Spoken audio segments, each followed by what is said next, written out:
Cherico balibondella Yensigi cheri de fe Ayaboro lankanka Kanyalo nyaro Kanaboro jigin koka Cheri yamma yenika Konye mone do Monye bayale do Je kombina bayale do Monye bayale do Makosa bayale do Tata Cheri elala Bonjour chers amis africains, Grand Format reçoit pour vous aujourd'hui la diva de la musique ivoirienne Aïcha Koné. Bonjour Aïcha. Bonjour. Alors Aïcha Koné, vous avez signé votre grand retour dans votre pays d'origine, la Côte d'Ivoire, avec l'invitation de la première dame Dominique Ouattara au gala de bienfaisance. Et comment avez-vous reçu cette invitation? Avec beaucoup de plaisir. Parce qu'il s'agit d'une dame que je connais depuis fort longtemps. Donc, répondre à son invitation, c'était pour moi un plaisir, non seulement pour faire parler mon cœur, et puis signer aussi un grand retour en Côte d'Ivoire. Un grand retour, vous l'avez dit. Et comment avez-vous été accueillie là-bas en Guinée pour votre exil? Très bien, comme une reine. J'ai eu l'occasion de pouvoir célébrer mes 35 ans de carrière et j'ai eu la chance, je dirais, d'être nommée à ce spectacle Mama Africa. Donc la Guinée m'a vraiment accueilli à bras ouverts. C'est un pays qui s'y connaît dans la matière en culture et ils aiment beaucoup ce que je fais. Et le fait d'être parti en Guinée d'une manière que tout le monde savait, j'ai vraiment été bien accueillie.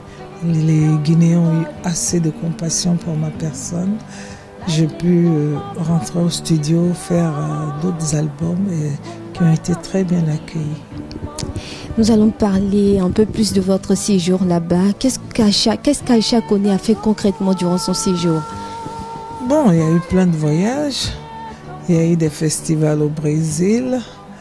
Là, je me prépare. Après Abidjan, je vais à Guinée-Bissau. Ensuite, c'est les Cap-Verts. Je reviendrai pour le Sénégal. Et au mois d'avril, je serai à Lomé et à Cotonou. Et on sait aussi que Myriam Makeba, qui est presque une idole pour vous, a aussi connu un exil en Guinée. Est-ce que Aïcha Koné ne serait pas en train de suivre ses pas? Je sais pas, ça c'est le destin qu'il a voulu comme ça. Je sais pas. Je sais pas quoi vous dire. Et l'accueil à l'aéroport d'Abidjan? Fantastique. Vraiment, je pouvais pas demander mieux. Je suis très heureuse parce que j'ai compris que je manquais à mes fans et ils me manquaient aussi. Donc les émotions étaient réciproques. Le retour d'Aïcha Koné en Côte d'Ivoire, est-ce un retour définitif? Je viendrai de temps en temps, mais définitivement, je ne sais pas d'abord. Est-ce par méfiance ou bien Aïcha Koné ne se sent pas en sécurité en terre ivoirienne? Non, je ne peux pas le dire, mais j'ai quand même pris des attaches en Guinée. Le travail là-bas sur le plan professionnel, ça roule comme je veux. Ça va, pour le moment, ça va.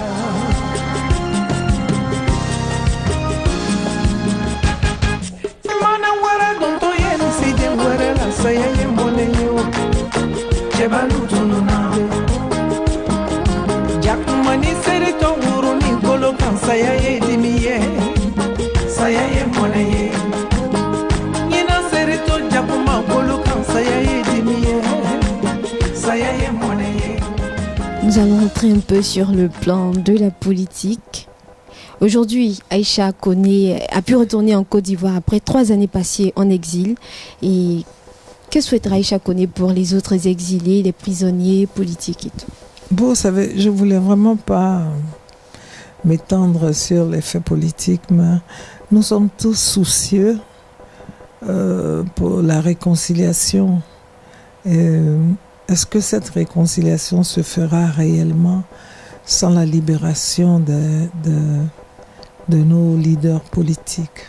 est-ce que ça sera vraiment sincère? Je crois que c'est le point d'interrogation. Pour le processus de réconciliation nationale qui est enclenché en Côte d'Ivoire, qu'entend faire Aïcha Koné pour vraiment apporter sa pierre d'édifice, quoi? On a déjà mis sur le marché un clip. Mais quand je dis on, il s'agit d'Aïcha Koné, Chantal Taïba, Reine Pélagie, Nayan Kabel, Antoinette Conan, Ala Thérèse et Thérèse Tabat, et une chanteuse camerounaise du nom de Queen Etemé qui a participé. Nous parlons de paix, de réconciliation. C'est notre participation. Et je me dis que ça va apporter un plus à ce que les autres ont déjà entamé. Et comme je le dis, ça va marquer plus d'un parce que ce qui vient des femmes est beaucoup plus sincère, ça vient du cœur. Vous savez, quand il s'agit des femmes, c'est la mère de la vie, de l'humanité. Et ce que nous avons chanté est très, très, très important. Ça s'appellera Fils d'Afrique. Et je vous laisserai découvrir et on attendra vos critiques. Et quelles sont les relations, les rapports d'Aïcha Koné avec le régime actuel? Je sais pas, je ne vis pas là. Qu'est-ce que vous voulez que je dise? Hein? Je ne sais pas quoi vous dire. Je n'ai pas de querelle avec qui que ce soit. Je suis partie parce qu'il y avait la guerre. Il fallait se protéger, c'est tout, avec mes enfants. Mais maintenant, mes rapports avec le régime actuel, je ne sais pas quoi vous dire. Je ne vis pas ici.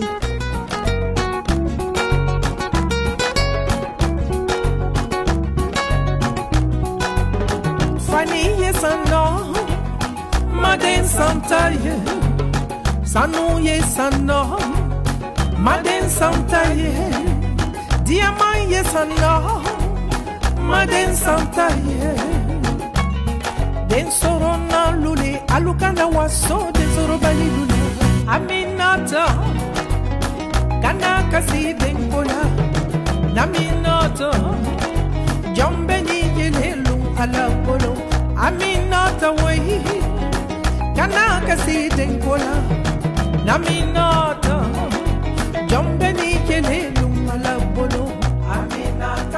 Nous allons parler à présent de la carrière musicale d'Aïcha Koné. Quels sont les échecs? Bien, nous allons commencer par les réussites pour finir avec les échecs. Je ne suis pas encore à mon bilan. Si échec il y a, est-ce que je ne parlerai pas par exemple du cas de tous les artistes, la piraterie. Ça c'est une gangrène qui mine notre milieu. Wow. Si les gens comprenaient, parce qu'il faut vraiment une grande campagne de sensibilisation pour que certains puissent comprendre que nous vivons de ça, c'est notre métier. Ça, la lutte contre la piraterie, pour moi, c'est toujours un échec. Ce qui pousse certaines maisons de distribution à poser la clé sur le paillasson, ça, pour nous, c'est un échec. Nous ne vendons pas comme nous l'aurons souhaité. Sinon, les artistes talentueux, il y en a en Afrique. Ça ne manque pas, mais ça n'avance pas souvent parce que la piraterie est pour beaucoup. Voilà. Quelles sont donc vos attentes pour le développement de la culture africaine aujourd'hui? Je compte sur les artistes eux-mêmes, c'est vrai, mais nous comptons aussi sur nos gouvernements qui appuient les artistes. C'est important parce que un pays qui se veut émancipé ne peut pas avoir cette émancipation sans l'apport de la culture. On serait bien heureux de voir les gouvernements nous aider. C'est vrai qu'il y a beaucoup de secteurs aussi qui sont dans le besoin, mais les artistes aussi en ont besoin. Quand je dis artistes, c'est pas seulement les chanteurs, mais sur tous les plans. À quoi devraient s'attendre les fans d'Aïcha Koné désormais? Ben, à ce clip-là que nous allons mettre sur le marché, mon souhait serait que tous les fans s'en procurent et surtout que le message que nous avons fait véhiculer à travers cette chanson, ce clip-là, passe. Alors Aïcha Koné, nous tendons vers la fin de notre entretien. Beaucoup de choses ont été racontées sur vous, beaucoup de choses ont été dites. Qu'est-ce qu'Aïcha Koné a envie de dire aujourd'hui à l'Afrique tout entière? Bon, ce que je peux recommander à l'Afrique, c'est la paix. Le respect de tout un chacun dans nos différences, dans nos choix, mais surtout la paix. C'est ce que je veux demander à nos dirigeants. La paix, je ne sais pas quoi vous dire. On en a vraiment besoin pour évoluer. La paix. Un dernier mot. Je vais souhaiter longue vie à Africa TV. C'est une chaîne que je suis tous les matins par rapport aux informations surtout. D'accord. Oui. Donc voilà, et c'est ce que je peux dire. Hein. Ça a été un plaisir pour moi de vous découvrir. Donc mon arrivée en Côte d'Ivoire, ça n'a pas été vain. Vraiment. Merci. On ne pourrait pas vous laisser sans entendre quand même cette belle voix qui enchante toute l'Afrique. Hein? Oui. Adouma, allez fini d'oumabi, n'allez comment faire ça, comment caminer d'oumanger, qu'etango, moi les fini qu'etambi, à fort tango. Wale kumani fotambi, nale kuma fanyesa, kuma kameni domane. Waouh! Alors merci Aïcha Koné de nous faire bénéficier de cette belle voix. C'est sur cette belle voix que prend fin notre rendez-vous d'aujourd'hui. Et aujourd'hui, grand format recevait pour vous Aïcha Koné, la diva de la musique africaine. Merci de nous avoir suivis et restez connectés sur Africa TV.